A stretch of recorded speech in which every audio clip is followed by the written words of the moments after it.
Mounting debt for future generation का मतलब है हमारा देश कई बार कर्जों के जाल में फंस जाता है, कर्जे में फंस जाता है इतना ज्यादा। कई बार क्या करती है सरकार, बाहर की कंट्री से पैसा उधार लेती है। अब पैसा उधार ले लिया, ठीक है, अब सरकार के पास पैसा ही नहीं है कि उसको लोन को चुका, अब पैसा लिया है तो ब्याज के साथ उस लोन को चुकाना पड़ेगा। डायरेक्ट टैक्स जो डायरेक्टली मेरे पे लगा है, इसका बर्डन मैं किसी और पे नहीं डाल सकती, मुझे ही सरकार को पे करना पड़ेगा, डायरेक्टली मुझे गवर्नमेंट को पे करना पड़ेगा। ये क्या शो करे कि गवर्नमेंट के पास इतना भी पैसा नहीं है कि वो अपने डेली बेसिस के खर्चे उठा सके, क्योंकि यही सिचुएशन है कि खर्चा गवर्नमेंट का बहुत ज्यादा है, गवर्नमेंट के पास पैसा नहीं है, इतना भी पैसा नहीं है गवर्नमेंट के पास कि वो अपने डेली बेसिस के खर्चों को उठा सके। हेलो बच्चे लोग, कैसे हो आप सब? उम्मीद है आप लोग एकदम मस्त हो गए। सो मैं हूँ तान्या मुंजाल। सो मेरे प्यारे प्यारे बच्चे लोग, बच्चों आज एक क्विक रिवीजन करने वाले हैं। चैप्टर देख लीजिए आपका कौन सा चल रहा है। चैप्टर है मेरे बच्चे आपका government budget and the economy chapter है। फटाफट से देख लेते हैं मेरे बच्चे इस चैप्टर में हम कौन कौन से टॉपिक्स पढ़ने वाले हैं। तो सबसे पहले समझेंगे भाई गवर्नमेंट बजट होता क्या है और उसका क्या ऑब्जेक्टिव है ना, इसके ऑब्जेक्टिव क्या है ये समझेंगे। फिस्कल डिसिप्लिन क्या होता है, कंपोनेंट्स पढ़ेंगे गवर्नमेंट बजट के कौन कौन से कंपोनेंट्स है, जिसमें हम गवर्नमेंट रिसीट्स, गवर्नमेंट एक्सपेंडिचर दोनों हम करने वाले हैं। बजट डेफिसिट का टॉपिक करने वाले हैं। ये दोनों ही टॉपिक बहुत इंपॉर्टेंट है आपके एग्जाम पॉइंट ऑफ व्यू से। उसके बाद मेरे बच्चे बैलेंस बजट क्या होता है, अनबैलेंस बजट क्या होता है, लास्ट में हम समझेंगे पब्लिक गुड्स क्या होते हैं। ठीक है, चलिए जी। तो शुरुआत करते हैं मेरे बच्चे। सबसे पहले बताइए गवर्नमेंट बजट क्या होता है। गवर्नमेंट बजट देखो मेरे बच्चे, अगर आप देखो गवर्नमेंट बजट, बजट क्या होता है। बजट तो वर्ड आपने सुना होगा। देखो भाई हर घर का भी एक बजट होता है, मेरा भी एक बजट है, हर कोई एक इंसान जो है अपना बजट बनाता है। एक फैमिली का भी एक बजट होता है ना कि इस महीने में हम कितना खर्चा करेंगे, इस साल में हम कितना खर्चा करेंगे, यही होता है ना बजट। सिंपल सी बात है। तो भाई अब देश चलाना है सरकार को, तो सरकार भी क्या बनाती है, बजट बनाती है कि कहाँ कहाँ खर्चा करेंगी, कहाँ कहाँ से सरकार के पास पैसा आएगा, है ना, कहाँ कहाँ देश में वो खर्चा करेगी ताकि देश में ग्रोथ ला सके, ताकि देश में डेवलपमेंट ला सके। तो यही होता है मेरे बच्चे गवर्नमेंट बजट। गवर्नमेंट बजट का मतलब क्या है, ये एक एस्टिमेटेड स्टेटमेंट है। एस्टिमेटेड क्यों बोला गया, ये एक्चुअल स्टेटमेंट नहीं है, ये एस्टिमेटेड। एस्टिमेटेड का मतलब है कि अगर मान लो सरकार ने एक बजट बनाया कि एक साल के अंदर सरकार जो है 100 करोड़ पे खर्चेगी। अब 100 करोड़ का मतलब ये नहीं कि 100 करोड़ डेडलाइन है, 2-4 करोड़ ऊपर भी हो सकता है, 2-4 करोड़ नीचे भी हो सकता है, मतलब ये एस्टिमेटेड है। थोड़ा बहुत ऊपर भी हो सकता है, थोड़ा बहुत नीचे भी हो सकता है। तो ये एस्टिमेटेड स्टेटमेंट है, गवर्नमेंट की स्टेटमेंट है, जो क्या शो करती है, गवर्नमेंट के रिसीट्स एंड गवर्नमेंट के एक्सपेंडिचर, कि गवर्नमेंट के पास कहां कहां से पैसा आएगा, गवर्नमेंट कहां कहां खर्चेगी ड्यूरिंग एन अकाउंटिंग ईयर, यानी एक साल के अंदर। तो ये है आपका गवर्नमेंट बजट। आसान भाषा में बताऊं तो ये एस्टिमेटेड स्टेटमेंट एक ऐसी स्टेटमेंट है जिसमें गवर्नमेंट एक तरह से रिकॉर्ड किया जाता है। क्या रिकॉर्ड किया जाता है कि गवर्नमेंट के पास कहां कहां से पैसा आएगा, गवर्नमेंट कहां कहां खर्चेगी ताकि देश में ग्रोथ आए, देश में डेवलपमेंट आए, एक साल के अंदर क्या क्या करेगी, कहां कहां से पैसा आएगा, एक साल के अंदर कहां कहां गवर्नमेंट खर्चेगी। सो एस्टिमेटेड स्टेटमेंट है, याद रखना ये आपका एक्चुअल स्टेटमेंट नहीं है। ठीक है, ये अकाउंटिंग ईयर का मतलब होता है एक साल के अंदर। अकाउंटिंग ईयर भी आ सकता है, यहाँ पे फाइनेंशियल ईयर भी वर्ड यूज कर सकते हो और यहाँ पे आप फिस्कल ईयर भी वर्ड यूज कर सकते हो, एक ही बात है। चलिए जी, अब आगे चलते हैं मेरे बच्चे, कुछ ऑब्जेक्टिव्स की बात करते हैं कि ऑब्जेक्टिव्स क्या है गवर्नमेंट बजट का, कि गवर्नमेंट क्यों बजट बनाती है, अपना क्या कारण है, क्या क्या ऑब्जेक्टिव है। तो सबसे पहला high rate of GDP growth. Her government चाहती है, बेसिकली हर देश की गवर्नमेंट तो यही चाहती है कि उसके देश में क्या हो, जीडीपी बढ़े, देश में ग्रोथ आए, देश में डेवलपमेंट आए। तो एक बजट बनाती है कि भाई वो कहाँ कहाँ खर्चे, कितना इंफ्रास्ट्रक्चर पे खर्चे, कितनी road, railway, dam, school, bridges, hospital, ये सब बनाए, फैक्ट्रीज खोले, इंडस्ट्रीज खोले, ताकि देश में जितनी ज्यादा प्रोडक्शन हो, और जितनी ज्यादा देश में प्रोडक्शन होगी उतना ही ज्यादा देश का क्या होगा मेरे बच्चे, जीडीपी बढ़ेगा। तो वही है, यहाँ पे जो गवर्नमेंट है वो इन्वेस्ट करती है, इंफ्रास्ट्रक्चर पे इन्वेस्ट करती है, road, railway, dam, school, bridges, और जितना ज्यादा वो पैसा लगाएगी उतना ज्यादा देश में क्या होगी, प्रोडक्शन बढ़ेगी, और जितना ज्यादा देश में प्रोडक्शन होगा उतना ही ज्यादा देश का जीडीपी बढ़ेगा, और जीडीपी बढ़ने का मतलब है हमारे देश ग्रो करेगा। नेक्स्ट है balance regional growth. Balance regional growth का मतलब है सरकार ये भी चाहती है, देखो भाई हमारे देश में अर्बन एरिया तो बहुत डेवलप करें, लेकिन प्रॉब्लम ये है जो बैकवर्ड एरियाज है और जो रूरल एरियाज है वो अच्छे से डेवलप नहीं कर रहे। तो गवर्नमेंट का ये ऑब्जेक्टिव है कि बैलेंस रीजनल ग्रोथ का मतलब है कि जितना अर्बन एरियाज डेवलप कर रहे हैं, रूरल एरियाज भी डेवलप करे। तो इसके लिए वो एफर्ट्स डालती है, इनिशिएटिव लेती है, गांवों में, बैकवर्ड एरियाज में फैक्ट्रीज खुले, ठीक है, वहां की सड़कें बने, ताकि जो बैकवर्ड एरियाज है वो भी क्या करे, धीरे धीरे हमारे देश की डेवलप करे। बैलेंस का मतलब है कि अगर शहरी इलाका यानी अर्बन एरिया जितना डेवलप है उतना ही हमारा रूरल एरिया भी धीरे धीरे क्या हो, डेवलप हो। तो वो बैलेंस रीजनल ग्रोथ लाना चाहती है दोनों के बीच में, in urban and rural areas.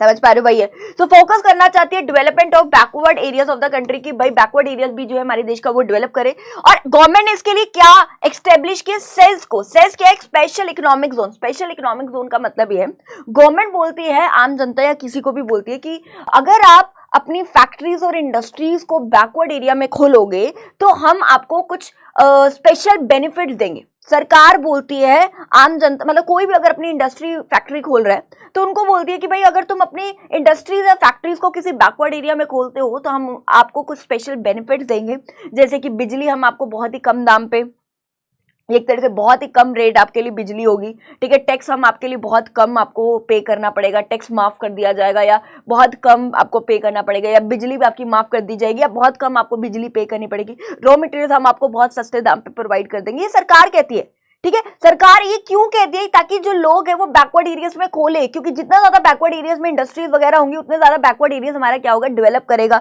वहां के लोगों को काम मिलेगा, इंप्लॉयमेंट अपॉर्चुनिटीज बढ़ेगी, है ना। तो बैकवर्ड एरियाज भी धीरे धीरे क्या करने लगा? डेवलप करने लगेगा और एक बैलेंस रीजनल ग्रोथ आ जाएगी। बैलेंस रीजनल ग्रोथ का मतलब, बैलेंस मतलब होता है इक्वल, बैलेंस रीजनल ग्रोथ का मतलब है कि जितना अर्बन एरियाज हमारे जो शहरी इलाके वो ग्रो कर रहे हैं उतना ही धीरे धीरे धीरे धीरे हमारा रूरल एरियाज यानी बैकवर्ड एरियाज भी धीरे धीरे धीरे धीरे क्या करने लग जाए? ग्रो करने लग जाए। चल जी, नेक्स्ट है मेरे बच्चे reallocation of resources. Reallocation of resources का मतलब है कि हमारे देश की सरकार अपने रिसोर्सेज को इस तरीके से यूज करे कि उनके दोनों ऑब्जेक्टिव पूरे हो जाए, जैसे कि प्रॉफिट मोटिव भी हो जाए और सोशल वेलफेयर भी कर सके। तो रीएलोकेशन ऑफ रिसोर्सेज का मतलब है सरकार कुछ ऐसे स्टेप्स ले, ऐसे इनिशिएटिव्स ले और ऐसा कुछ करे, ऐसे रिसोर्सेज को अपने यूज करे कि जिससे क्या हो, गवर्नमेंट के दोनों ऑब्जेक्टिव अचीव हो जाए, यानी प्रॉफिट भी कमा ले और सोशल वेलफेयर यानी समाज का भी भला हो जाए। जैसे कि एक एग्जांपल ले लेते हैं, जैसे कि आपने देखा होगा बहुत सिगरेट या अल्कोहल के केस में मैं ले लेती हूँ, जैसे कि एग्जांपल ले लेती हूँ मैं, जैसे कि अगर आपने देखा होगा सिगरेट होगी आपकी या अल्कोहल होगी, अल्कोहल दारू वगैरह है ना, अल्कोहल होगी, इस पे गवर्नमेंट जो है टैक्स बढ़ा रही है, टैक्स बढ़ा रही है। क्यों बढ़ा रही है? इससे गवर्नमेंट के दोनों फायदे हो पा रहे हैं, दोनों मोटिव पूरी कर पा रही है गवर्नमेंट इससे। कैसे? देखो, अगर टैक्स बढ़ाएगी यानी महंगी हो रही है, अल्कोहल सिगरेट वगैरह महंगी हो रही है, ठीक है। इससे पहला तो एक बेनिफिट ये होगा कि अब महंगी हो रही है तो लोग थोड़ी कम डिमांड करेंगे, अब कम डिमांड करेंगे तो हमारे समाज के लिए अच्छा है, इससे क्या होगा? सोशल वेलफेयर होगा, इससे क्या होगा? सोशल वेलफेयर होगा। मानते हो? मानते हो? महंगी होगी, टैक्स बढ़ा दिया तो महंगी होगी तो लोग थोड़ी कम डिमांड करेंगे, इससे क्या होगा? सोशल वेलफेयर होगा। और दूसरा, अब आपको पता है हैप्चुअल है, लोगों की लत लग गई है, बहुत लोग हैं महंगी होने के बावजूद नहीं करते डिमांड, कम खरीदेंगे, लत लग गई भाई, आदत हो गई है, ठीक है। अब वो खरीदेंगे, ठीक है, महंगी खरीद रहे हैं तो गवर्नमेंट के पास टैक्स की फॉर्म में ज्यादा पैसा आ रहा है, इससे गवर्नमेंट क्या कमा रही है? प्रॉफिट भी कमा रही है। तो यानी इससे कहते हैं ना, एक से दोनों फायदे हो रहे हैं, सोशल वेलफेयर भी हो रहा है, गवर्नमेंट को क्या हो रहा है? प्रॉफिट भी कमा रही है। तो वही बात करें, रीएलोकेशन ऑफ रिसोर्सेज का मतलब है कि गवर्नमेंट अपने रिसोर्सेज को इस तरीके से यूज करे कि गवर्नमेंट के दोनों फायदे हो जाए, गवर्नमेंट को दोनों ऑब्जेक्टिव पूरे कर ले, प्रॉफिट भी कमा ले और समाज का भी क्या हो जाए? भला हो जाए। ठीक है, चलिए जी, अब आगे चलते हैं मेरे बच्चे। नेक्स्ट जो है provision of public goods. Provision of public goods का मतलब क्या है कि हमारे देश की जो सरकार है वो खर्चे कर रही है पब्लिक गुड्स यानी डिफेंस गुड्स पे भी वो खर्चे करे। हमारे देश की सरकार डिफेंस गुड्स यानी जो देश जिससे हम देश को सुरक्षित कर सकते हैं, जैसे कि बम, बारूद, गन, टैंकर्स, इन पे भी खर्चा करे, डिफेंस गुड्स पे भी खर्चा करे ताकि हमारे देश को सुरक्षित किया जा सके कोई भी टेररिस्ट अटैक से। नेक्स्ट है redistribution of income and wealth. Redistribution of income and wealth का मतलब है कि हमारे देश की सरकार जो है इस तरीके से करे कुछ काम कि देश में इक्वेलिटी आ सके। तो भाई हम बात करें, जो मेन ऑब्जेक्टिव है गवर्नमेंट बजट का वो ये है मेंटेन करना equality between rich and poor people, यानी हमारे देश में जो अमीर गरीब का जो फासला बढ़ रहा है, यानी देश में जो इनइक्वेलिटी की प्रॉब्लम आ रही है, हमारे देश में अमीर हो रहा है और गरीब हो रहा है, जो अमीर गरीब का जो फासला बढ़ रहा है, जो देश में इनइक्वेलिटी की प्रॉब्लम आ रही है, उसको भी कम करना जो है हमारी देश की सरकार का क्या है? मुद्दा है, हमारे देश की सरकार का क्या ऑब्जेक्टिव है। और इसके लिए गवर्नमेंट क्या क्या करती है कि देश में इनइक्वेलिटी की प्रॉब्लम कम हो जाए, तो वो क्या करती है? हाई टैक्स लगाती है अमीरों पे और लो टैक्स लगाती है गरीबों पे। अमीर लोगों पे ज्यादा टैक्स लगाती है, गरीब लोगों पे कम टैक्स लगाती है। सब्सिडीज वगैरह प्रोवाइड करती है गरीब लोगों को ताकि उनको छूट वगैरह प्रोवाइड करती है, जैसे कि बिजली की या फिर टैक्स में छूट या किसी भी चीज में उनको सब्सिडीज वगैरह, एलपीजी की सब्सिडीज या कोई भी सब्सिडीज उनको प्रोवाइड करती है गरीब लोगों को। नेक्स्ट है फ्री में उनको शिक्षा देती है, फ्री में हेल्थ फैसिलिटी, हॉस्पिटल्स की फैसिलिटीज, फ्री में उनको जो झोपड़पट्टे वाले लोग होते हैं जो सड़कों पे है, फुटपाथ पे, उनको एक पक्के मकान देती है। ये सारी फैसिलिटीज देती है, क्योंकि अमीर तो बहुत अमीर है, जो गरीब है जिनके पास बेसिक जरूरतें भी नहीं है उनको वो प्रोवाइड करती है, एटलीस्ट थोड़ा सा उनका स्टैंडर्ड बढ़े, थोड़ा सा उनका स्टैंडर्ड ऑफ लिविंग बढ़े और देश में इनइक्वालिटी की प्रॉब्लम रिमूव हो सके। एक पीडीएस को, पब्लिक डिस्ट्रीब्यूशन सिस्टम को क्या करती है, स्ट्रॉन्ग करती है, ताकि जो गरीब लोगों को राशन की फैसिलिटीज वगैरह बहुत ही कम दाम पे मिल सके, क्योंकि अमीर तो अफोर्ड कर लेगा लेकिन प्रॉब्लम है गरीब लोग अफोर्ड नहीं कर पाते, तो उनको ये फैसिलिटीज देती है ताकि उनका थोड़ा स्टैंडर्ड ऑफ लिविंग बढ़े, एटलीस्ट बेसिक जरूरतें तो वो पूरी कर पाए और देश में इनइक्वालिटी की प्रॉब्लम क्या हो सके, रिमूव हो सके। और फोकस करती है लेबर इंटेंसिव टेक्नोलॉजी भी फोकस करती है, ताकि गरीब लोगों को काम मिले, लेबर को काम मिले, ठीक है, ताकि लोगों को काम मिलेगा तो पैसा आएगा, पैसा होगा तो गरीबी खत्म होगी, देश में इनइक्वालिटी की प्रॉब्लम खत्म होगी। देखो अमीर तो बहुत अमीर है, अब देखो सीधी सी बात है, अमीरों के पास बहुत पैसा है, प्रॉब्लम है गरीबों के पास पैसा नहीं, बहुत गरीबी बढ़ रही है हमारे देश में, इनइक्वालिटी की प्रॉब्लम बढ़ रही है। अब लेबर इंटेंसिव टेक्नोलॉजी भी फोकस किया है तो गरीबों को काम मिलेगा, काम मिलेगा तो पैसा आएगा, पैसा आएगा तो गरीबी खत्म होगी, इनइक्वालिटी की प्रॉब्लम धीरे धीरे क्या होगी, कम, क्योंकि धीरे धीरे उनके पास भी क्या हो रहा है, पैसा आ रहा है, तो इनइक्वालिटी की प्रॉब्लम जो पहले इतनी थी धीरे धीरे क्या हो जाएगी, इतनी हो जाएगी, थोड़ी कम हो जाएगी। ठीक है, नेक्स्ट क्या मेरे बच्चे, एम्प्लॉयमेंट अपॉर्चुनिटीज। हमारे देश की सरकार को एम्प्लॉयमेंट अपॉर्चुनिटीज प्रोवाइड करनी चाहिए गरीब लोगों को, या नॉर्मली भी देश में एम्प्लॉयमेंट अपॉर्चुनिटीज प्रोवाइड करना चाहिए। उससे होगा क्या, क्योंकि देखो जितनी ज्यादा देश में एम्प्लॉयमेंट अपॉर्चुनिटीज कैसे इन्वेस्ट करती है in public enterprises.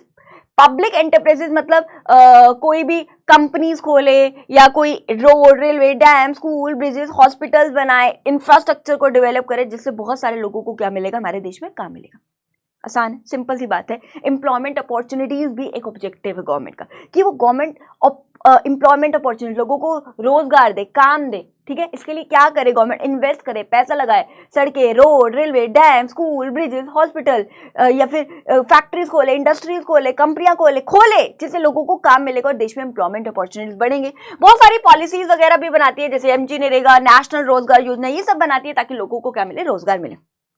Next, economic stability. Economic stability का मतलब है कि हमारे देश की सरकार कुछ ऐसे कदम लेके आती है, कुछ ऐसे स्टेप्स लेती है जिससे क्या होगा, हमारे देश में स्टेबिलिटी है। स्टेबिलिटी का मतलब है ना ही देश में इन्फ्लेशन अच्छी है, ना ही देश में डिफ्लेशन अच्छी है। सो इन्फ्लेशन के केस में वो क्या करती है और डिफ्लेशन के केस में वो क्या करती है, अगर मैं आपको बात बताऊं, देखो इन्फ्लेशन में क्या करेगी, देश में क्या आनी चाहिए, स्टेबिलिटी आनी चाहिए, देश में क्या आनी चाहिए, स्टेबिलिटी आनी चाहिए। स्टेबिलिटी का मतलब ना ही इन्फ्लेशन ना ही डिफ्लेशन, ठीक है। अब इन्फ्लेशन का मतलब है, इन्फ्लेशन का मतलब हर एक चीज के दाम बढ़ रहे हैं। क्यों बढ़ रहे हैं, क्योंकि लोग डिमांड बहुत कर रहे हैं। क्यों डिमांड कर रहे हैं, लोगों के पास पैसा ज्यादा है, गवर्नमेंट कहती है पैसा ज्यादा है तो भाई अब पैसा क्यों देना। तो इस सिचुएशन में गवर्नमेंट अपने खर्चों को क्या कर देगी, कम कर देगी। गवर्नमेंट एक्सपेंडिचर क्या कर देगी, कम कर देगी। और क्या करेगी, गवर्नमेंट टैक्सेस को बढ़ा देगी, ठीक है, टैक्सेस बढ़ा देगी। ये सारी चीजें मैंने आपको लास्ट चैप्टर में डिस्कस करे हैं, प्लीज आप एक बार last chapter problem of deficient demand and excess demand का एक फिस्कल पॉलिसी मैंने करा है,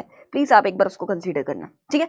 तो ठीक है, टैक्स को बढ़ा देगी। और बताइए, पब्लिक बोरोइंग्स, आम जनता से पैसा ज्यादा उधार लेगी, पब्लिक बोरोइंग्स को क्या कर देगी, बढ़ा देगी, ठीक है। आरबीआई से बोरोइंग्स क्या करेगी, कम करेगी। ये सारी चीजें करेगी, क्यों, ताकि देश में मनी की सप्लाई कम हो। मनी की सप्लाई कम होगी तो लोगों की परचेजिंग पावर कम होगी, परचेजिंग पावर कम होगी, डिमांड कम होगी, डिमांड कम होगी, प्राइस कम होगा, प्राइस कम होगा तो देश में क्या आ जाएगी, इन्फ्लेशन प्रॉब्लम सॉल्व हो जाएगी और देश में क्या आ जाएगी, स्टेबिलिटी आ जाएगी। ये सारा टॉपिक मैंने आपको फिस्कल पॉलिसी में कराया है, प्लीज एक बार जाइएगा और उसको जरूर देखिएगा, ठीक है। बस वहां पे इन्फ्लेशन की जगह एक्सेस डिमांड था बस। डिफ्लेशन के केस में, डिफ्लेशन का मतलब है हर चीज का दाम गिर रहा है। क्यों गिर रहा है, क्योंकि डिमांड नहीं है। क्यों डिमांड नहीं है, लोगों के पास पैसा नहीं है। गवर्नमेंट कहते पैसा नहीं है तो पैसा दो ना, तो सिचुएशन में गवर्नमेंट क्या करती है, अपने खर्चों को बढ़ा देती है ताकि देश में लोगों के पास पैसा ज्यादा है। टैक्सेस को कम कर देती है क्योंकि ऑलरेडी लोगों के पास पैसा नहीं है तो टैक्सेस कम कर देती है। पब्लिक बोरोइंग्स को क्या कर देती है, कम कर देती है क्योंकि लोगों के पास पैसा नहीं है तो क्यों उनसे उधारी ली जाए। आरबीआई से बोरोइंग्स बढ़ा देती है क्योंकि जितना ज्यादा वो आरबीआई से बोरो करेगी उतना ही ज्यादा देश में पैसा आएगा और मनी की सप्लाई देश में बढ़ेगी, और जितनी ज्यादा देश में मनी की सप्लाई होगी उतना ज्यादा क्या होगा, लोगों की डिमांड, परचेसिंग पावर बढ़ेगी, लोगों की डिमांड बढ़ेगी, डिमांड बढ़ेगी, प्राइस बढ़ेगा। देखो this is stability, this is deflation. धीरे धीरे प्राइस बढ़ेगा तो डिफ्लेशन प्रॉब्लम कंट्रोल और देश में क्या आ जाएगी, स्टेबिलिटी आ जाएगी। बट स्टिल मैंने एक बहुत छोटे में आपको करा है, अगर आपको डिटेल में जाना है तो प्लीज एक बार आप फिस्कल पॉलिसी वाला पॉइंट जरूर कंसीडर करना, वहां पे मैंने बहुत अच्छे समझाया। आप सिंपल इन्फ्लेशन इन्फ्लेशन को कैसे कंट्रोल किया जाएगा, डिफ्लेशन को कैसे कंट्रोल किया जाएगा। एक साथ लिखना कि गवर्नमेंट एक्सपेंडिचर भी कम करेगी, टैक्स बढ़ाएगी, पब्लिक बोरिंग्स बढ़ाएगी, आरबीआई से बोरिंग्स कम करेगी, ये सारी चीजें करेगी, जिससे क्या होगा, मनी की सप्लाई मार्केट में कम, लोगों की परचेसिंग पावर कम, लोगों की डिमांड कम, प्राइस कम, इन्फ्लेशन प्रॉब्लम कंट्रोल और देश में स्टेबिलिटी, ये सारी चीजें करेगी ताकि मनी की सप्लाई बढ़े, लोगों की परचेसिंग पावर बढ़े, लोगों की डिमांड बढ़े, प्राइस बढ़े, डिफ्लेशन प्रॉब्लम कंट्रोल और देश में क्या आ जाएगी, स्टेबिलिटी आ जाएगी। ठीक है, नेक्स्ट है मेरे बच्चे फिस्कल डिसिप्लिन क्या होता है। फिस्कल डिसिप्लिन का मतलब क्या होता है, एक ऐसी सिचुएशन जिसमें गवर्नमेंट के खर्चे और गवर्नमेंट की रिसीट्स क्या होती है, इक्वल। फिस्कल क्या है, फिस्कल का मतलब है जो गवर्नमेंट के खर्चे और गवर्नमेंट के रिसीट से रिलेटेड। डिसिप्लिन का मतलब होता है इक्वल, यानी एक ऐसी सिचुएशन जिसमें गवर्नमेंट के खर्चे और गवर्नमेंट की रिसीट्स इक्वल है, यानी जितना पैसा है गवर्नमेंट के पास, गवर्नमेंट उतना ही खर्च रही है, वो वाली सिचुएशन आती है। ठीक है, अब स्ट्रक्चर ऑफ गवर्नमेंट बजट की बात करते हैं तो बेटा एक होती है गवर्नमेंट रिसीट्स, एक होते हैं गवर्नमेंट एक्सपेंडिचर। गवर्नमेंट रिसीट्स को हम दो पार्ट्स में करने वाले हैं और गवर्नमेंट एक्सपेंडिचर्स को भी हम दो पार्ट्स में करने वाले हैं, तो एक एक करके पढ़ते हैं। सबसे पहले हम पढ़ते हैं रिवेन्यू रिसीट्स क्या होता है।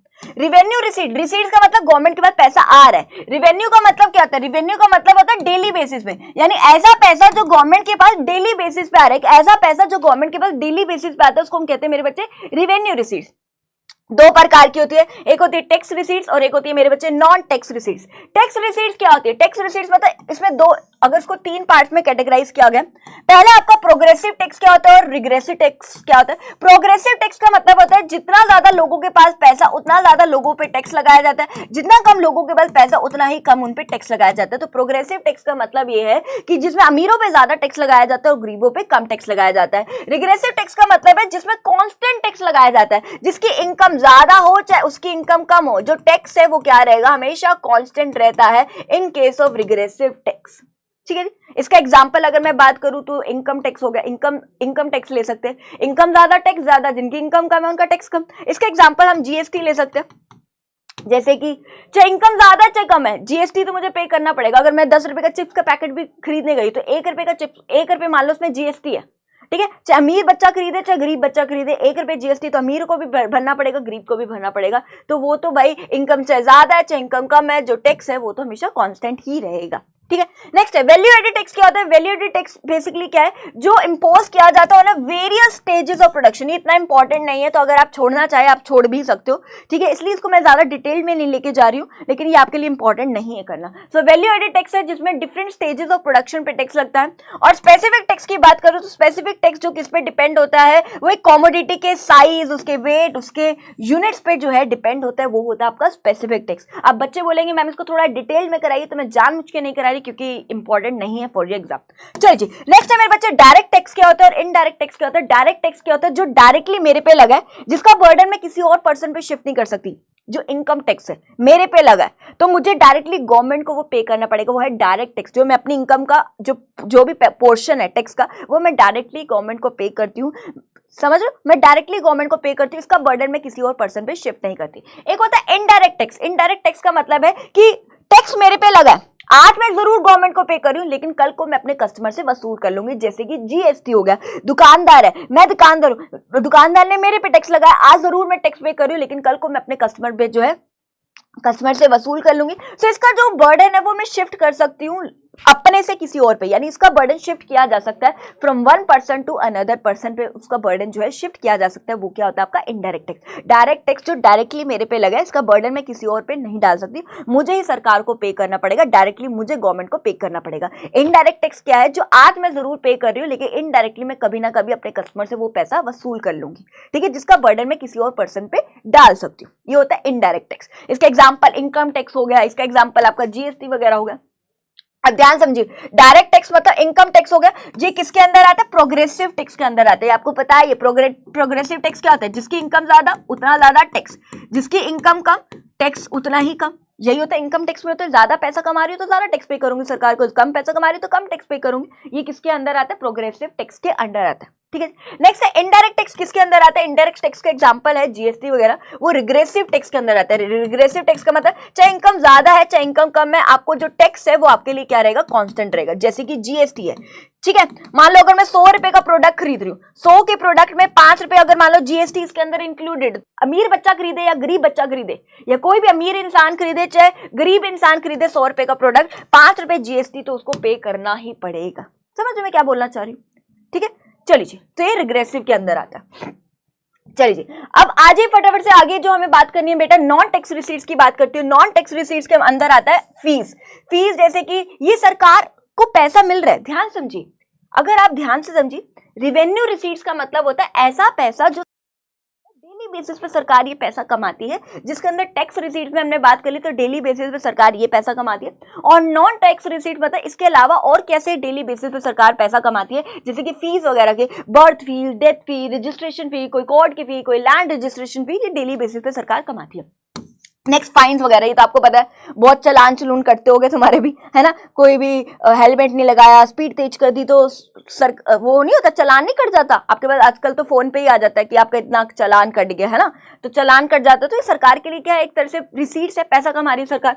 नेक्स्ट है मेरे बच्चे एस्टीट। एस्टीट का मतलब क्या होता है, कई बार कोई ऐसी प्रॉपर्टी होती है जिसका कोई लीगल हेयर नहीं होता। लीगल हेयर का मतलब है कोई वंशज नहीं है। जैसे कि मान लो एक एग्जाम्पल लेती हूँ, मान लो ये एक घर है, ये एक प्रॉपर्टी है, ये मेरी थी, ठीक है, और मैं आखिरी वंशज हूं, मेरा कोई खानदानी, कोई परिवार नहीं, मेरी प्रॉपर्टी और मैं इसके आखिरी वंशज हूं और मेरी मृत्यु होगी, मैं मर गई, ठीक है, अब ये प्रॉपर्टी तो लवारिस होगी, लवारिस नहीं, सरकार कहती है जिसका कोई नहीं वो मेरी, तो सरकार इस प्रॉपर्टी को हड़प लेगी, मतलब एक तरह से वो प्रॉपर्टी किसकी हो जाएगी, सरकार की हो जाएगी, सरकार इस प्रॉपर्टी को बेच के पैसा वसूल कर लेगी।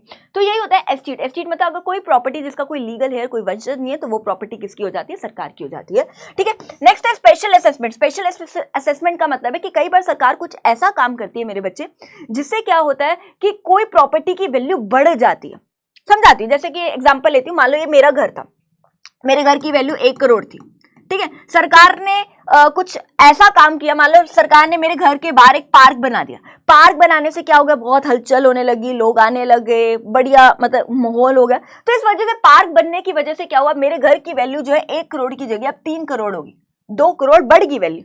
मेरे घर की वैल्यू 1 करोड़ थी, लेकिन सरकार ने कुछ ऐसा स्पेशल काम किया जिसकी वजह से मेरे घर की वैल्यू क्या होगी, बढ़ गई। तो सरकार कहती कि मेरे कुछ कदम उठाने की वजह से, मेरे कुछ काम करने की वजह से आपकी घर की वैल्यू बढ़ी है, और जितनी बढ़ी है आपकी घर की वैल्यू, उसका कुछ पोर्शन आपको मुझे पैसा देना पड़ेगा।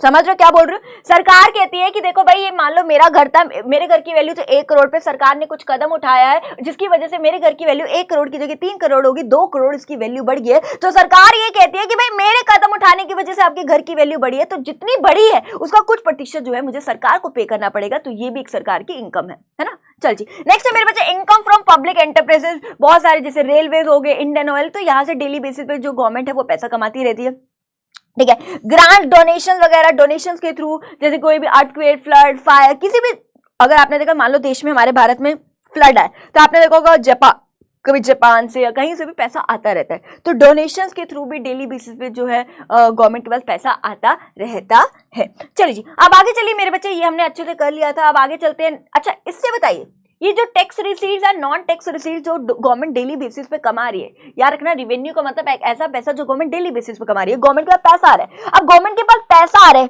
क्या गवर्नमेंट का कोई कर्जा बढ़ रहा है से, क्या कोई गवर्नमेंट की लाइबिलिटी बढ़ रही है? लाइबिलिटी का मतलब कोई कर्जा बढ़ रहा है? नहीं, तो गवर्नमेंट का कोई भी कर्जा नहीं बढ़ रहा है, ठीक है। दूसरा, गवर्नमेंट पैसा कमा रही है, क्या गवर्नमेंट को कुछ एसेट बेचनी पड़ रही है, कोई अपनी कोई प्रॉपर्टी वगैरह कुछ गवर्नमेंट को बेचना पड़ रहा है? नहीं बेचना पड़ा, तो ना ही गवर्नमेंट को इससे कोई एसेट अपनी रिडक्शन हो रही है। एसेट रिडक्शन का मतलब ना ही गवर्नमेंट को कोई एसेट बेचनी पड़ रही है, ना ही गवर्नमेंट के सिर पे कोई कर्जा बढ़ रहा है।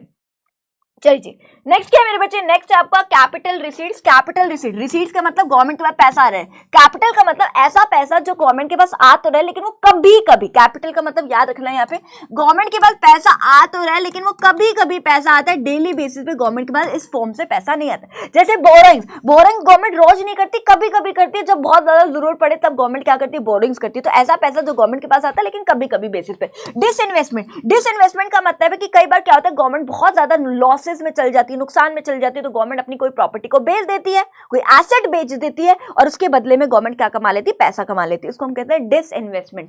तो ये भी कभी कभी करती है, ऐसा तो नहीं हमेशा बेचती रहती है, हमेशा कमाती रहती नहीं, कभी कभी बेचती तो कभी कभी कमाती है। रिकवरी ऑफ लोन, मान लो किसी को लोन दिया, तो लोन हमेशा तो नहीं देती, कभी कभी जब जरूरत पड़ती है किसी को लोन दे दिया, अब वो लोन रिकवर हो गया तो पैसा आ गया गवर्नमेंट के पास, यानी रिसीट्स होगी, और कभी कभी वाला पैसा है तो क्या होगी आपके लिए, कैपिटल रिसीट। अब फटाफट से देखिए कैपिटल रिसीट्स के अंदर क्या होती है। अब देखिए देखिए बोरोइंग्स कर रही हूँ, उधार ले रही हूँ तो लाइबिलिटी बढ़ रही है गवर्नमेंट की, बिल्कुल बढ़ रही है, तो इससे गवर्नमेंट की लाइबिलिटी बढ़ती है, कर्जा बढ़ता है, ठीक है। अब डिसइन्वेस्टमेंट करी, डिसइन्वेस्टमेंट में मैंने क्या, कोई एसेट बेची, उसके बदले में पैसा कमाया, तो एसेट बेची यानी रिडक्शन हो रही है एसेट, गवर्नमेंट की एसेट कम हो रही है क्योंकि बेच के पैसा कमा रही है, तो गवर्नमेंट के एसेट में भी क्या आ रहा है मेरे बच्चे, रिडक्शन आ रहा है। नेक्स्ट है मेरे बच्चे जो अगला है वो आपका, अभी हमने रिसीट्स वाला पढ़ लिया, दो प्रकार की रिसीट्स थी, कैपिटल रिसीट्स, रिवेन्यू रिसीट्स हमने पढ़ लिया। अब आ जाओ बजट एक्सपेंडिचर चलते हैं। बजट एक्सपेंडिचर दो प्रकार का, एक रिवेन्यू एक्सपेंडिचर और एक है मेरे बच्चे कैपिटल एक्सपेंडिचर। एक्सपेंडिचर का मतलब होता है खर्चा करना, रिवेन्यू एक्सपेंडिचर का मतलब ऐसा खर्चा जो गवर्नमेंट का डेली बेसिस पे खर्चा होता ही रहता है, डेली बेसिस पे गवर्नमेंट के ये सारे खर्चे होते रहते हैं। कैपिटल एक्सपेंडिचर मतलब, कैपिटल का मतलब ऐसा खर्चा जो गवर्नमेंट कभी कभी करती है, ऐसे नहीं डेली बेसिस पे खर्चा करती है, ये खर्चा जो है गवर्नमेंट डेली बेसिस पे नहीं, मतलब कभी कभी खर्चा करती है। और रिवेन्यू मतलब जो गवर्नमेंट के डेली बेसिस के खर्चे होते रहते हैं। तो रिवेन्यू रिसीट्स के अंदर, रिवेन्यू एक्सपेंडिचर्स के अंदर फटाफट से आते हैं। रिवेन्यू एक्सपेंडिचर मतलब ऐसा खर्चा जो गवर्नमेंट का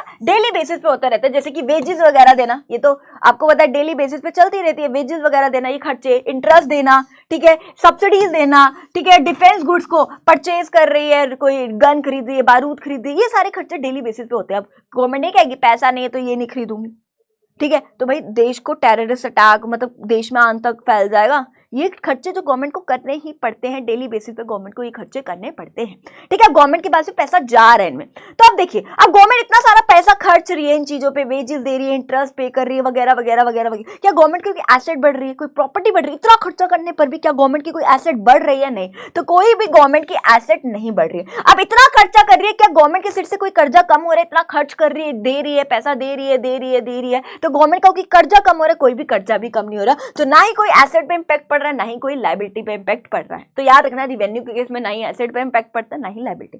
चल जी, अब फटाफट से चलते हैं मेरे बच्चे, कैपिटल की बात करते हैं। कैपिटल एक्सपेंडिचर क्या होता है मेरे बच्चे? कैपिटल एक्सपेंडिचर मतलब ऐसा खर्चा जो गवर्नमेंट का है, कैपिटल का मतलब जो कभी कभी गवर्नमेंट खर्चा करती है, जैसे कि कोई बिल्डिंग वगैरह खरीदी, ठीक है, कोई बिल्डिंग खरीदी, तो डेली बेसिस पे कोई जमीन कोई बिल्डिंग नहीं खरीदती ना, कभी कभी खरीदती है, कभी कभी खरीदती है, तो कभी कभी खर्चा हो गया, ठीक है। मशीनें वगैरह खरीदना अब डेली बेसिस पे तो गवर्नमेंट नहीं खरीदती, कभी कभी खरीदती है तो कभी कभी वाला खर्चा है। शेयर्स वगैरह कभी कभी खरीदती है तो कभी कभी वाला खर्चा है। लोन वगैरह रिपेमेंट करना, रिपेमेंट ऑफ लोन का मतलब देखिए सीधी सी बात है, अब लोन कभी कभी लेती है सरकार तो रिपेमेंट भी कभी कभी करेगी। जब हमने बात करी बोरोइंग्स, कैपिटल रिसीट्स में बोरोइंग्स बात करी, बोरोइंग्स कभी कभी लेती है तो कैपिटल रिसीट्स है। अब बोरोइंग्स करेगी तो उसको चुकाएगी तो सही, लोन को चुकाएगी तो सही। जब लोन कभी कभी लेती है तो चुकाएगी भी तो कभी कभी, तो ये भी कभी कभी वाला खर्चा है, ठीक है। अब फटाफट से देखिए अब इससे क्या इंपैक्ट पड़ता है गवर्नमेंट के एसेट्स और लायबिलिटी के हिसाब से आपको बताना है। अब देखिए मशीनें खरीद रही है, लैंड खरीद रही है और खर्चा कर रही है, तो गवर्नमेंट की इससे एसेट बढ़ रही है, बिल्कुल बढ़ रही है। नेक्स्ट रिडक्शन इन लायबिलिटी, बिल्कुल लायबिलिटी भी तो कम हो रही है। लोन लिया था, बोरोइंग्स करी थी, कैपिटल रिसीट्स लिया था, अब उसको चुका रही है, रिपे कर रही है, ठीक है, कभी कभी वाला खर्चा, अब रिपेमेंट कर रही है, कभी कभी वाला खर्चा, कभी कभी वाला खर्चा, तो इससे गवर्नमेंट की लायबिलिटीज भी क्या हो रही है मेरे बच्चे, कम हो रही है। अब फटाफट से जो अगला टॉपिक है वो बड़े ध्यान समझना, बजट डेफिसिट का टॉपिक है। देखो बजट का मतलब क्या है, बजट जो गवर्नमेंट के खर्चे, गवर्नमेंट के रिसीट से रिलेटेड है। डेफिसिट का मतलब होता है कमी आना, डेफिसिट मतलब कमी आना। कमी आने का मतलब यह है कि ऐसी सिचुएशन जिसमें गवर्नमेंट के खर्चे ज्यादा है और गवर्नमेंट के पास पैसे की कमी, यानी गवर्नमेंट के पास पैसा कम है लेकिन गवर्नमेंट के खर्चे बहुत है, उसको हम कहते हैं बजट डेफिसिट की सिचुएशन। बजट डेफिसिट को हम तीन प्रकार में पढ़ने वाले, एक है रिवेन्यू डेफिसिट, एक है आपका फिस्कल डेफिसिट और एक है आपका प्राइमरी डेफिसिट, ठीक है। रिवेन्यू डेफिसिट क्या होता है मेरे बच्चे, ध्यान समझना, ठीक है। रिवेन्यू डेफिसिट का मतलब क्या है, जब गवर्नमेंट के, रिवेन्यू का मतलब क्या होता है डेली बेसिस का, है ना, डेफिसिट मतलब कमी, डेफिसिट मतलब कमी, यानी गवर्नमेंट के डेली बेसिस के खर्चे बहुत ज्यादा है, यानी रिवेन्यू एक्सपेंडिचर ज्यादा है as compare to his revenue receipts, यानी government, it is a situation when revenue expenditure are more than revenue receipts, यानी गवर्नमेंट के रिवेन्यू एक्सपेंडिचर यानी डेली बेसिस के खर्चे ज्यादा है और डेली बेसिस पे आमदनी कम हो रही है, तो रिवेन्यू डेफिसिट का फॉर्मूला अगर आप देख लें, ये देख लें, रिवेन्यू एक्सपेंडिचर ज्यादा है as compare to revenue receipt, तो फॉर्मूला देख लीजिए रिवेन्यू डेफिसिट का, रिवेन्यू एक्सपेंडिचर माइनस का रिवेन्यू रिसीट, सीधी सी बात है, सीधी सी बात है।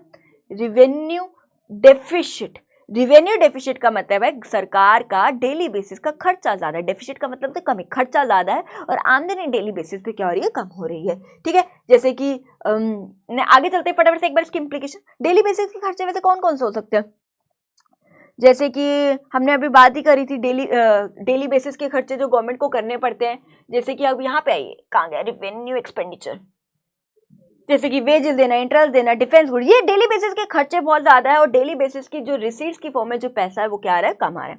चलिए फटाफट से देखते हैं इसकी इम्प्लीकेशन देख लेते क्या है।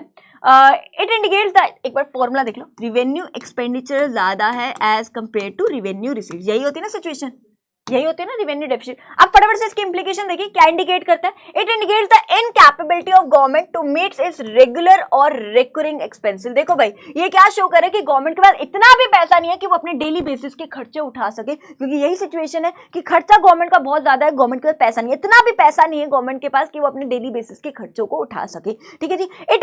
It implies that government is dissaving. Dissavings का मतलब क्या था, सेविंग्स मतलब क्या था, गवर्नमेंट पैसा बचा रही, डिस सेविंग्स का मतलब गवर्नमेंट पैसा बचा नहीं रही, गवर्नमेंट पैसा खर्च रही। तो यहाँ पे यही तो है कि गवर्नमेंट जितनी तो आमदनी नहीं है उतना गवर्नमेंट क्या कर रही है, अपने खर्चे कर रही है ना, तो बहुत ज्यादा डिस सेविंग्स कर रही है।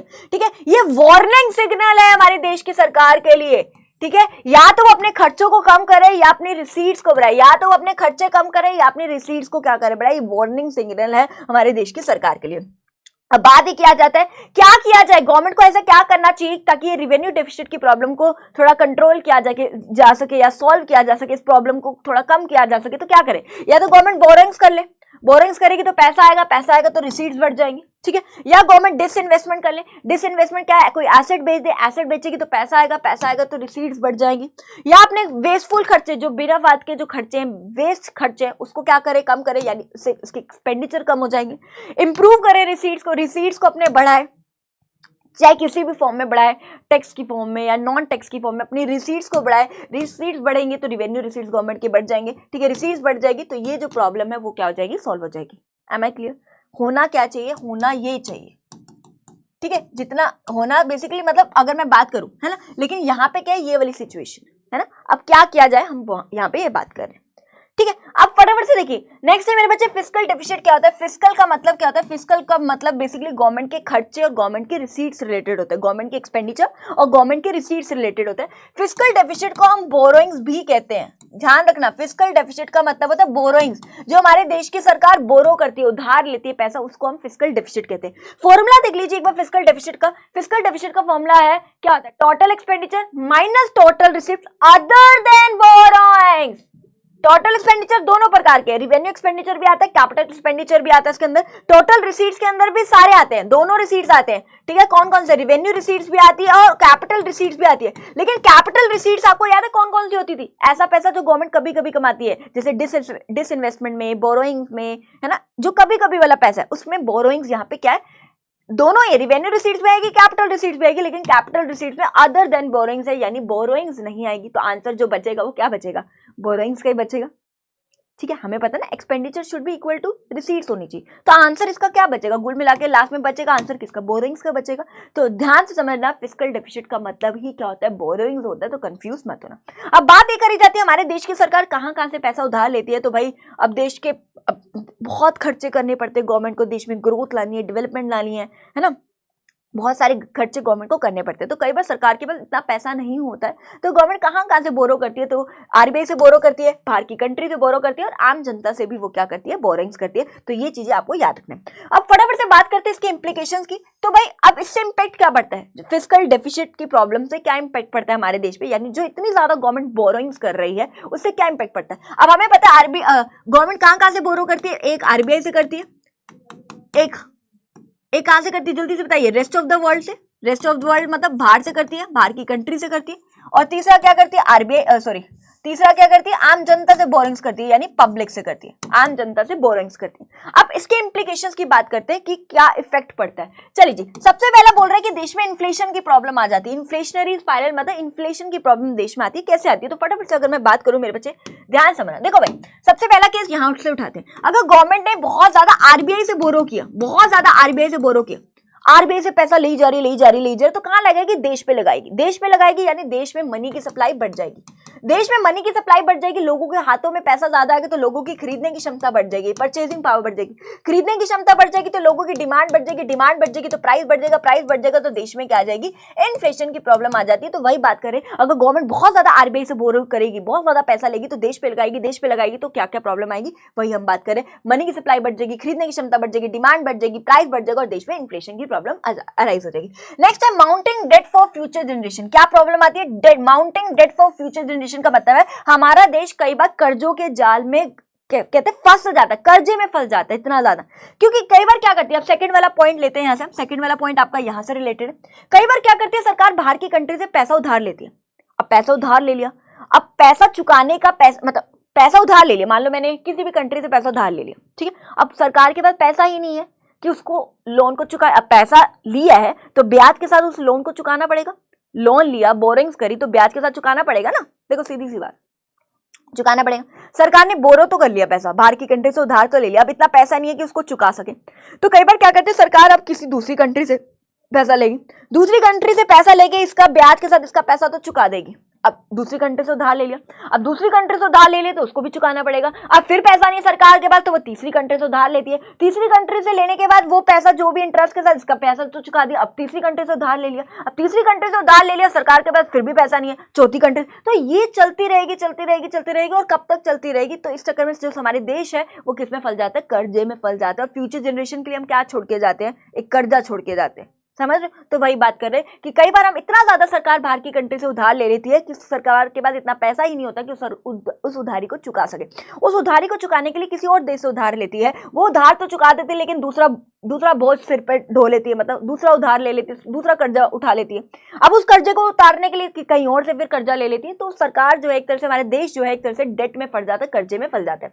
नेक्स्ट है मेरे बच्चे high fiscal deficit and low GDP growth. इसका मतलब क्या है, ध्यान समझिएगा क्या बात करें। High fiscal deficit and low GDP growth का मतलब यहां तीसरे से, कई बार जो है हाई फिस्कल डेफिसिट का मतलब होता है borrowing, high borrowings leads to low GDP growth. इसका मतलब समझाती हूँ। कई बार क्या होता है सरकार मतलब आम जनता से बहुत ज्यादा बोरिंग्स कर लेती है, तीसरा वाला यहां से, कई बार वो आम जनता से बहुत बोरो कर लेती है, पब्लिक से बहुत ज्यादा बोरिंग्स कर लेती है। अब आम जनता से पैसा उठा रही है तो आम जनता के पास पैसा कम, आम जनता से मैं पैसा ले रही हूँ तो आम जनता के पास पैसा कम, यानी देश में मनी की सप्लाई कम, देश में लोगों के पास पैसा कम तो लोगों की खरीदने की क्षमता कम, लोगों की खरीदने की क्षमता कम तो लोगों की डिमांड कम, डिमांड कम तो हर एक डिमांड कम तो क्या होगा, देखो अगर डिमांड कम, लोग खरीदना ही नहीं चाह रहे, देखो सीधी सी बात है, आम जनता से पैसा ले लिया, आम जनता से पैसा ले लिया तो आम जनता के पास पैसा कम, आम जनता के पास पैसा कम, यानी देश में मनी की सप्लाई कम, मनी की सप्लाई कम मतलब लोगों की परचेसिंग पावर कम, परचेसिंग पावर कम मतलब लोगों की डिमांड कम, डिमांड कम, अब कोई लोग डिमांड ही नहीं कर रहा तो देश में प्रोडक्शन क्या हो जाएगी, कम, देश में प्रोडक्शन कम मतलब देश का जीडीपी कम, जीडीपी कम मतलब देश क्या करेगा, कम ग्रो करेगा, हमारे देश की ग्रोथ एक तरह से रुक जाएगी, लो जीडीपी ग्रोथ हो जाएगी हमारे देश में। तो वही है कि कई बार इतना ज्यादा बोरो कर लेती आम जनता से कि उनके पास पैसा ही नहीं होता है, पैसा नहीं होता, उनकी खरीदने की क्षमता कम, खरीदने की क्षमता कम, उनकी डिमांड कम, डिमांड कम तो देश में प्रोडक्शन कम, प्रोडक्शन कम तो देश में क्या होगा, जीडीपी कम और देश में ग्रोथ भी कम। नेक्स्ट है मेरे बच्चे क्राउडिंग आउट इफेक्ट का मतलब क्या होता है। देखिए भाई अब यहाँ पे ध्यान समझिए, हमारे देश में एक मनी मार्केट होती है, अगर मैं इसको बना देती हूँ, हमारे देश में एक मनी मार्केट होती है जहां से हम क्या कर सकते हैं, पैसा उधार ले सकते हैं, ठीक है, एक मनी मार्केट होती है। तो कई बार क्या होता है सरकार के पास पैसे की कमी होती है तो सरकार क्या कर लेती है, मनी मार्केट से उधार ले लेती है। लेट्स से मनी मार्केट का जो बजट है वो 10 करोड़ तक जो है बोरोइंग्स दे सकती है, 10 करोड़ तक का लोन दे सकती है। ये एक मनी मार्केट है जो कितना तक उधार दे सकती है, मान लो 10 करोड़ तक का उधार दे सकती है, ठीक है। सरकार ने क्या कर लिया, मान लो 6 करोड़ का उधार ले लिया, चलो 8 करोड़ का उधार ले लिया मनी मार्केट से, किसने ले लिया, गवर्नमेंट ने ले लिया। अब इनके पास कितना पैसा बचा, मनी मार्केट के पास सिर्फ 2 करोड़ बचे, क्योंकि सरकार को तो कौन ही मना करेगा, गवर्नमेंट ने पैसा मांगा है तो कौन मना करेगा, गवर्नमेंट के साथ कौन क्या कर लोगे हैं। तो सरकार ने 8 करोड़ पे मांगा, इसने दे दी इसको 8 करोड़ पे। अब इनके पास कितना बचा, सिर्फ 2 करोड़ प्राइवेट एंटरप्रेन्योर्स को देने के लिए, प्राइवेट बिजनेसमैन को देने के लिए, प्राइवेट एंटरप्रेन्योर को देने के लिए कितना पैसा बचा, सिर्फ 2 करोड़, ठीक है। मान लो एक मैं हूं प्राइवेट एंटरप्रेन्योर, मेरी एक फैक्ट्री है, मुझे एक फैक्ट्री खोलनी है, मान लो मुझे इससे पैसे की जरूरत थी 5 करोड़ पे, ठीक है, 5 करोड़ पे जरूरत थी। अब ये मनी मार्केट वाले कहते हैं हमारे पास इतना पैसा नहीं, अब ये बोलेंगे पैसा नहीं है, तो वो उसने एकदम से इतना ज्यादा इंटरेस्ट रेट बढ़ा दिया। तो अब इनके पास पैसा कम है देने के लिए, इस चक्कर में वो क्या करते हैं, इतना ज्यादा इंटरेस्ट रेट बढ़ा देते हैं कि वो अफोर्ड ही नहीं कर पाता, इतना ज्यादा इंटरेस्ट रेट बढ़ा देते क्योंकि पैसा नहीं है इनके पास देने के लिए, सिर्फ 2 करोड़ है देने के लिए और मैंने मांग लिए 5 करोड़। अब वो ये तो नहीं बोल सकते मेरे पास पैसा नहीं, तो इस सिचुएशन में वो क्या कहते हैं, इस सिचुएशन में वो इतना ज्यादा इंटरेस्ट रेट बढ़ा देते कि मैं सोचती हूँ भाई मैं इतना तो अफोर्ड ही नहीं कर सकती हूँ, अब मैं लोन नहीं लूंगी। इस चक्कर में अब क्या करूंगी, मैं लोन कम लूंगी, बहुत कम लोन लूंगी, तो इससे क्या होगा, मैं अब इन्वेस्टमेंट कम करूंगी अपने बिजनेस में। इन्वेस्टमेंट कम करने का मतलब है देश में प्रोडक्शन कम हो जाएगी, और देश में प्रोडक्शन कम होने का मतलब है हमारा देश जो है किसमें फंस जाएगा, हमारा देश जो है जीडीपी जो है हमारे देश का कम हो जाएगा। एक तरह से अगर मैं यहाँ पे एक वर्ड लिखा होता है, एक वर्ड देख लीजिए, हमारा देश कहाँ फंसता है, एक वर्ड होता है, the economy slip into a state of economic slow down. हमारा देश गिर जाएगा, स्लो डाउन हो जाएगा, यानी देश का जीडीपी गिर जाएगा, देश में ग्रोथ जो है वो क्या होगी, कम होगी। यही हम बात कर रहे हैं, ध्यान समझ लीजिए। मैं आपको एक बार दोबारा से बता देती हूँ, गवर्नमेंट ने इतना पैसा ले लिया, इसकी वजह से अब इनके पास पैसा कम है और मैंने ज्यादा पैसा इनसे मांग लिया तो वो दे नहीं सकते, इन्होंने इस चक्कर में ब्याज बढ़ा दिया। ब्याज बढ़ाने के चक्कर में कम लोन लूंगी, सीधी सी बात है, कम लोन, पैसा मेरे पास कम है तो मैं कम बिजनेस में इन्वेस्ट कर रही हूँ, कम बिजनेस में लगा रही हूँ, मतलब मैं मशीन रॉ मटेरियल वगैरह कम खरीद पाऊंगी, तो देश में प्रोडक्शन कम होने से क्या होगा, देश का जीडीपी कम होने का मतलब हमारी इकोनॉमी जो है एक स्लो डाउन हो जाएगी। ठीक है, चलिए जी, नेक्स्ट है मेरे बच्चे erosion of government credibility. Government की क्रेडिबिलिटी भी बढ़ती है। अगर हमारे देश की सरकार इतना ज्यादा बाहर की कंट्री से उधार ले लेगी, इतना ज्यादा हर जगह से उधार लेगी, तो गवर्नमेंट की क्रेडिट रेटिंग जो क्रेडिबिलिटी है वो कम हो जाएगी। अब बाहर के लोग ये समझेंगे, बाहर के जो इन्वेस्टर्स है जो हमारे देश में इन्वेस्ट करते हैं पैसा, वो ये समझेंगे क्या ये सरकार है, बारी बारी हर जगह से मुंह मारती रहती है, मतलब मांगती रहती है, पैसा दे दो, कभी आरबीआई से मांगेगी, कभी बाहर की कंट्री से मांगेगी। उनको भी डर लगेगा अब हमारे देश में इन्वेस्ट करने में, इस चक्कर में वो अब हमारे देश में पैसा कम इन्वेस्ट करेंगे। और जिन्होंने इन्वेस्ट करके उनको डर लगेगा भाई निकाल ले, इनके पास खुद का ले तो उनके खुद के खर्चे के लिए तो पैसा नहीं होता है। देखिए, गवर्नमेंट की क्रेडिबिलिटी कम होने का मतलब यह है कि अगर बाहर के जो लोग हैं, बाहर की कंट्रीज के लोग हैं, मान लो उन्होंने हमारे देश में पैसा लगा रखा है, उनको डर लगेगा कि भाई अपने खर्चे उठाने के लिए तो इस देश के पास पैसे नहीं है, इस चक्कर में वो दूसरी जगह मुंह मारते रहते, दूसरी जगह पैसा मांगते रहते, कहीं मेरा पैसा ना डूब जाए, इस चक्कर में वो विड्रॉ करना शुरू कर जाते हैं, पैसा अपना निकालना शुरू कर देते। यही है मेरे बच्चे, गवर्नमेंट की क्रेडिबिलिटी कम होगी। गवर्नमेंट की क्रेडिबिलिटी खत्म होने का मतलब है कि अगर इतना ज्यादा गवर्नमेंट पैसा उधार ले लेगी हर जगह से, तो जब जरूरत का समय आएगा ना, तब कोई भी नहीं देगा। आप खुद सोचिए, आप भी देखते हैं, अगर एक दोस्त आपसे बारी पैसा मांग रहे, कभी उसको जरूरत होगी, आप क्या होगी, ये तो सारा दिन मांगते रहता है, आप उसको दोगे ही नहीं। सेम, अगर एक देश बारी बारी कहीं ना कहीं से बोरिंग्स करेगा, इतना ज्यादा बोरो कर लेगा, बारी बारी करेगा, तो एक समय ऐसा आएगा कि कोई इसको उधार देगा ही नहीं। और बाहर के लोग अब डरेंगे इस देश में पैसा लगाने में कि भाई ये हमें क्या रिटर्न देंगे, अपने देश के खुद के खर्चे तो चला नहीं पा रही। और जिन्होंने पैसा लगाया हुआ है उनको तो डर लगेगा भाई निकाल यहाँ से पैसा, चल निकाल यहाँ से पैसा, भाई कोई पता नहीं है हमारा पैसा नहीं डूब जाए, तो उनको डर लगे, तो देश की क्रेडिबिलिटी भी जो है कम हो जाएगी। तो इतना ज्यादा अगर उधार लेगी देश, ठीक है। नेक्स्ट है मुझे प्राइमरी डेफिसिट क्या होता है। प्राइमरी डेफिसिट बेसिकली क्या होता है, is the difference between fiscal deficit and interest payment. देखिए प्राइमरी डेफिसिट क्या होता है, देखो फिस्कल डेफिसिट का मतलब होता है हमारे देश की सरकार ने बोरोइंग्स करी, हमारे देश की सरकार ने क्या करी है, बोरोइंग्स करी। मान लो देश की सरकार ने 10 लाख रुपए बोरो किया, ठीक है। इंटरेस्ट पेमेंट का मतलब है कि पिछले साल भी कुछ बोरो किया होगा, आज हमने 10 लाख रुपए बोरो किया, पिछले साल भी कुछ बोरो किया होगा, अब बोरो किया तो अगले साल ब्याज तो चुकाना पड़ेगा सरकार को। मान लो 2 लाख का ब्याज चुका रही है सरकार, 2 लाख का ब्याज चुका रही है, तो 8 लाख क्या है प्राइमरी डेफिसिट। प्राइमरी डेफिसिट का मतलब क्या है, प्राइमरी डेफिसिट का मतलब है जो आज देश की सरकार पैसा उधार ले रही है, ठीक है, चाहे कहीं से भी ले रही है, पैसा उधार ले रही है, पिछले साल भी कुछ उधारा लिया होगा, पिछले साल का उधारा का आज इंटरेस्ट चुकाने के बाद जो पैसा आता है वो क्या होता है मेरे बच्चे, प्राइमरी डेफिसिट आता है। तो primary deficit, high primary deficit एक वार्निंग है, बहुत बहुत वार्निंग है देश के लिए कि क्या है देश के लिए, as this situation shows that the government are doing a wasteful expenditure and it is a situation of fiscal indiscipline. ये देश की सरकार के लिए वार्निंग है, क्योंकि यही शो कर रही है बहुत ज्यादा पैसा उधार ले रही है। देखो आज उधारा लिया, पिछले साल भी उधारा लिया था, पिछले साल का ब्याज आज चुका रही है, आज भी उधारा लिया हुआ है, ये 8 लाख रुपए जो देश की सरकार देश में लगाने के लिए 8 लाख रुपए अब उसके पास बचे। तो एक वार्निंग है गवर्नमेंट के लिए कि भाई इतने खर्चे मत करो, अपने रिसीट्स को बढ़ाओ, इतने खर्चे देश के लिए अच्छे नहीं है, है ना। तो एक वार्निंग है गवर्नमेंट के लिए। दूसरा, जीरो प्राइमरी डेफिसिट बहुत इंपॉर्टेंट है। जीरो प्राइमरी डेफिसिट का मतलब क्या है, जीरो प्राइमरी डेफिसिट का मतलब है कि आज गवर्नमेंट ने मान लो 10 लाख रुपए उधारा लिया, किसी भी कंट्री से लिया, ठीक है, पिछले साल भी उधारा लिया तो उसका इंटरेस्ट चुका रही है, मान लो लेट्स से इसका इंटरेस्ट चुका रही है 10 लाख रुपए, उसका इंटरेस्ट भी मान लो 10 लाख रुपए चुका रही है, तो प्राइमरी डेफिसिट कितना है? 0। सो 0 प्राइमरी डेफिसिट का मतलब है कि जो भी आज देश की सरकार ने पैसा उधारा लिया वो किस लिए लिया? सिर्फ पिछले साल के जो उधारा था उसका ब्याज चुकाने के लिए देश की सरकार ने क्या लिया? उधारा लिया। तो यही है कि आज जो उधारा लिया, क्यों उधारा लिए? पिछले साल का जो उधारा लिया था उसका ब्याज चुकाने के लिए ही उसने क्या किया? उधारा लिए। सो 0 प्राइमरी डेफिसिट का मतलब ये होता है, इसको देख लेना, ठीक है। सो 0 प्राइमरी डेफिसिट क्या इंडिकेट करती है कि जो गवर्नमेंट आज बोरोइंग्स कर रही है वो किस लिए बोरो कर रही है? सिर्फ पास्ट ईयर के इंटरेस्ट को पे करने के लिए जो है वो क्या कर रही है? उधारा ले रही है, ठीक है। अब बात करते हैं मेरे बच्चे, जो अगला टॉपिक है वो ये आपका बैलेंस बजट क्या होता है और अनबैलेंस बजट क्या होता है। ध्यान समझिएगा, बैलेंस बजट, नाम से पता है बैलेंस का मतलब होता है इक्वल।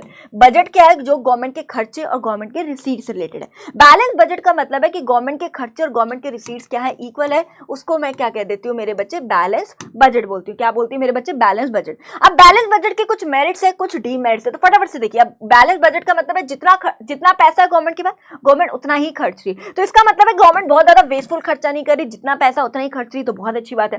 देश में स्टेबिलिटी आएगी। स्टेबिलिटी का मतलब ना ही देश में इन्फ्लेशन की प्रॉब्लम आएगी, ना ही देश में डिफ्लेशन, मतलब देश में स्थिरता है, जितना पैसा उतना ही खर्च रही है, तो एक तरह से देश में क्या आएगी? स्टेबिलिटी आएगी। नेक्स्ट है फिस्कल डिसिप्लिन की सिचुएशन आएगी। फिस्कल डिसिप्लिन का मतलब ही क्या होता है कि जितना खर्चा है गवर्नमेंट, जितना पैसा गवर्नमेंट के पास, गवर्नमेंट सिर्फ उतना ही करती है, तो देश में एक फिस्कल डिसिप्लिन की सिचुएशन आएगी, तो बढ़िया बात है। डीमेरिट क्या है? ये सिचुएशन कहां पे अच्छी नहीं है? जब देश में अनएम्प्लॉयमेंट की प्रॉब्लम है। अनएम्प्लॉयमेंट का मतलब है कि देश में बेरोजगारी है, तो उस सिचुएशन में गवर्नमेंट को खर्चना चाहिए। Road, railway, dam, school, bridges, hospital ये बनाए ताकि लोगों को बस काम आए, देश में एम्प्लॉयमेंट अपॉर्चुनिटीज बढ़े। तो वही बात करें, अगर देश में अनएम्प्लॉयमेंट की प्रॉब्लम है तो गवर्नमेंट को खर्चे अपने ज्यादा करने चाहिए। नेक्स्ट, अगर मान लो हमारी इकोनॉमी बहुत लेस डेवलप कंट्री है, not good for less develop country का मतलब अगर देश बहुत ज्यादा लेस डेवलप्ड है तो उस देश को डेवलपमेंट करना पड़ेगा। अब सरकार ये नहीं कह सकती कि मैं खर्चा नहीं करूंगी, मेरे पास पैसे नहीं है। सरकार को खर्चा करना पड़ेगा, चाहे सरकार कहीं से भी उधार ले। देश में डेवलपमेंट करने के लिए, देश में तरक्की लाने के लिए सरकार को खर्चे करने चाहिए। तो ये सिचुएशन वहां अच्छी नहीं है। अगर देश में लेस डेवलप कंट्री है उस सिचुएशन में अच्छी नहीं, क्योंकि वहां पे सरकार को अपने खर्चों को बढ़ाना चाहिए। रोड बनाए, रेलवे बनाए, इंफ्रास्ट्रक्चर बनाए, स्कूल, हॉस्पिटल, ये सारी चीजें गवर्नमेंट को बनानी चाहिए ताकि वो कंट्री भी क्या करे? धीरे धीरे डेवलप करें। नेक्स्ट है मेरे बच्चे अनबैलेंस बजट। देखो बैलेंस बजट हमने बात कर ली। बैलेंस बजट का मतलब क्या? जब बैलेंस बजट का मतलब क्या? अरे कहां गया भाई, रुक जाओ, कोई बात नहीं, चलिए जी। बैलेंस बजट का मतलब क्या है? जितना गवर्नमेंट के पास पैसा है गवर्नमेंट उतना खर्चे, इसके मेरिट डिमेरिट्स पढ़िए। अब अनबैलेंस बजट का मतलब है कि अनबैलेंस बजट का मतलब है कि यहाँ पे क्या है? अनबैलेंस। अनबैलेंस का मतलब है जितना पैसा है उतना नहीं खर्च रही। मतलब दो सिचुएशन हो सकती है अगर मैं यहाँ पे बात करूं। अनबैलेंस बजट में मेरे बच्चे दो सिचुएशन हो सकती है, एक होती है बजट सरप्लस और एक हो सकती है budget deficit. Budget surplus, budget का मतलब क्या? जो गवर्नमेंट के खर्चे और गवर्नमेंट के रिसीट से रिलेटेड है। सरप्लस का मतलब फायदा, यानी ऐसी सिचुएशन जब गवर्नमेंट के पास पैसा ज्यादा और गवर्नमेंट खर्च कम रही, पैसा ज्यादा है और खर्च कम रही, उसको हम कहते हैं बजट सरप्लस। इसके फायदे और इसके डीमेरिट्स फटाफट से देख लीजिए। अब फायदे क्या है, इसके नुकसान देख लीजिए फटाफट से। मेरिट्स की बात करते हैं। अब गवर्नमेंट का पैसा ज्यादा है, इसका मतलब है गवर्नमेंट वेस्टफुल खर्चा नहीं करे। और ये कहां पे अच्छी सिचुएशन है? अगर देश में इन्फ्लेशन है। इन्फ्लेशन का मतलब महंगाई बहुत ज्यादा है। महंगाई ज्यादा है मतलब लोग डिमांड कर रहे हैं। क्यों डिमांड कर रहे हैं? लोगों के पास पैसा ज्यादा है। तो गवर्नमेंट ये कह रही है कि ऑलरेडी लोगों के पास पैसा ज्यादा है, तो गवर्नमेंट क्यों खर्चे उस सिचुएशन में? तो यहाँ पे तो गवर्नमेंट अपने खर्चे कम ही कर रही है।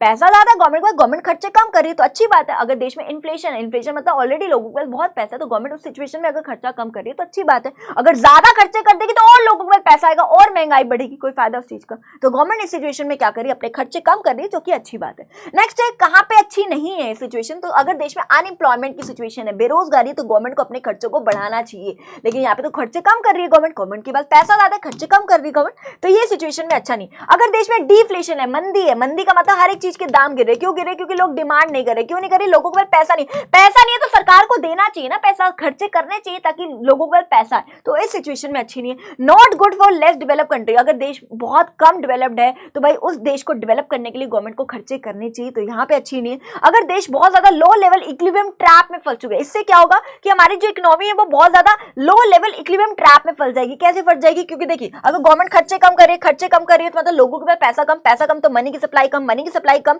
तो लोगों की परचेजिंग पावर कम, परचेजिंग पावर कम मतलब लोगों की डिमांड कम, डिमांड कम, अगर डिमांड नहीं है तो प्रोडक्शन कम, प्रोडक्शन कम तो जीडीपी कम, जीडीपी कम मतलब लो लेवल इक्विलिब्रियम ट्रैप में फंस जाएगी, यानी एक तरह से इकोनॉमी गिर जाएगी। तो इससे ये भी प्रॉब्लम आती है कि इससे हमारी जो इकोनॉमी है वो लो लेवल इक्विलिब्रियम ट्रैप में फंस जाती है, यानी देश का जीडीपी गिर जाता है, देश में ग्रोथ नहीं हो पाती और हमारा देश एक तरह से गिर जाता है।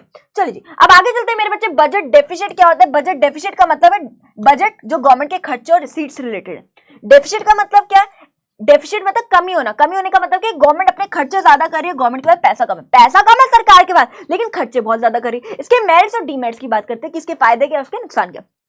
सबसे पहला, अगर देश में डिफ्लेशन है, मंदी है, मंदी मतलब हर चीज के दाम गिर गए क्योंकि डिमांड नहीं, क्यों डिमांड नहीं, लोगों के पास पैसा ही नहीं है, इनकम नहीं, और गवर्नमेंट उस सिचुएशन में अगर अपने खर्चे बढ़ा रही है, अपने खर्चे ज्यादा करी तो अच्छी बात है भाई, खर्चे करेगी तो लोगों के पास पैसा आएगा, पैसा होगा तो डिफ्लेशन की प्रॉब्लम जो है, लोगों के पास पैसा आएगा, सीधी सी बात है, लोगों के पास पैसा आएगा तो लोग खरीदेंगे, डिमांड करेंगे, परचेजिंग पावर बढ़ेगी तो हर एक चीज का दाम बढ़ेगा, प्राइस बढ़ेगा, डिफ्लेशन प्रॉब्लम कंट्रोल हो जाएगी, देश में स्टेबिलिटी आ जाएगी, सीधी सी बात है। अगर देश में डिफ्लेशन की प्रॉब्लम है और ये वाली सिचुएशन कर रही है, गवर्नमेंट अपने खर्चों को बढ़ा रही है तो अच्छी बात है। नेक्स्ट, अगर लेस डेवलप कंट्री है, बहुत कम डेवलप्ड है और उस सिचुएशन में अगर गवर्नमेंट अपने खर्चे कर रही है तो बहुत अच्छी बात है, क्योंकि जितना ज्यादा देश की गवर्नमेंट खर्चा करेगी उतना ज्यादा देश क्या होगा, डेवलप होगा। अगर देश में बहुत ज्यादा अनएम्प्लॉयमेंट है, बेरोजगारी है, तो उस सिचुएशन में अगर गवर्नमेंट खर्चे करेगी तो अच्छी बात है, इससे लोगों को काम मिलेगा, देश में पैसा आएगा, गरीबी कम होगी तो अच्छी बात है, देश के लिए अच्छी बात है।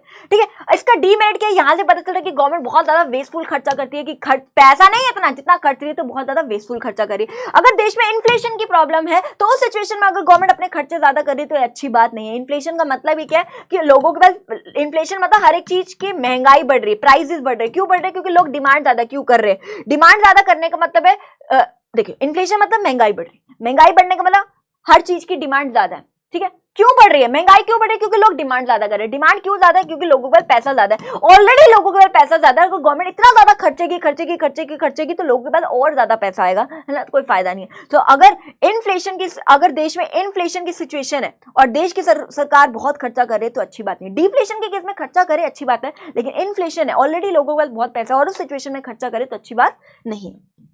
चलिए नेक्स्ट मिलते हैं पब्लिक गुड्स क्या होता है, ये आ जाता है कि भाई पब्लिक गुड्स क्या होते हैं। पब्लिक गुड्स के दो कैरेक्टरिस्टिक्स है, these goods are non rivalrous. Non rivalrous का मतलब है आप उस पर फाइट नहीं कर सकते, क्योंकि पब्लिक गुड्स मतलब सरकारी गुड्स। अगर आप पार्क में गए हो, वहां पे मान लो एक बेंच है ना, बेंच है, तो उस पर लड़ाई नहीं करेगी मेरा बेंच है या उसका, ये सरकारी है, हर किसी का इक्वल राइट है उस पर, कोई उस पर झगड़ा नहीं करेगा, कोई भी उस पर फाइट नहीं करेगा कि मेरा है या उसका। These goods are non exclusive. Non exclusive मतलब नॉट रिस्ट्रिक्टेड टू 1%। जरूरी जो पार्क में वो बेंच है, जो सरकारी बेंच है, वो सिर्फ 1% से रिस्ट्रिक्टेड नहीं है, मतलब ये नहीं कि वो मेरे नाम, मैं बैठा हूं सबसे पहले तो वो मेरा ही हो गया, नहीं वो नहीं है। ठीक है, सीधी सी बात है, वो सबका उस पर इक्वल हक है, सरकारी चीज है, सरकारी चीज पे हर किसी का इक्वल हक है। जो स्ट्रीट लाइट है, स्ट्रीट लाइट है, आप उस पर कोई लड़ाई झगड़े नहीं कर सकते, वो सबका इक्वल हक है। और आप नॉट रिस्ट्रिक्टेड टू 1%, मतलब वो जो स्ट्रीट लाइट है वो सबको, मतलब ऐसा नहीं कि वो बोले कि ये तो मेरी है या उसकी है, वो सरकारी है। जो चीज सरकारी है आप उस पर ना कोई झगड़ा कर सकते हो, ना ही वो किसी एक पर्सन का है, वो सबका है। ठीक है, सीधी बात, एग्जांपल मैंने जस्ट दे दिया आपको। चलिए जी बेटा, सो बेटा मैंने आपको एक क्विक रिवीजन कराने की कोशिश करी है। आई होप आपको एक क्विक रिवीजन होगी चैप्टर की, और चैप्टर आपको बहुत अच्छे से समझ आया होगा। बाकी अभी हम डिटेल्ड वीडियोस भी लेके आएंगे, सो टेंशन मत लीजिए, थोड़ा पेशेंस रखिए, डिटेल वीडियो भी मैं लेके आऊंगी, पेपर में आपको कैसे लिखना है सब कुछ उसमें बताऊंगी। सो बस फिर मिलते हैं आपसे जल्द नेक्स्ट क्लास में, तब तक के लिए take care, bye bye, enjoy, love you all.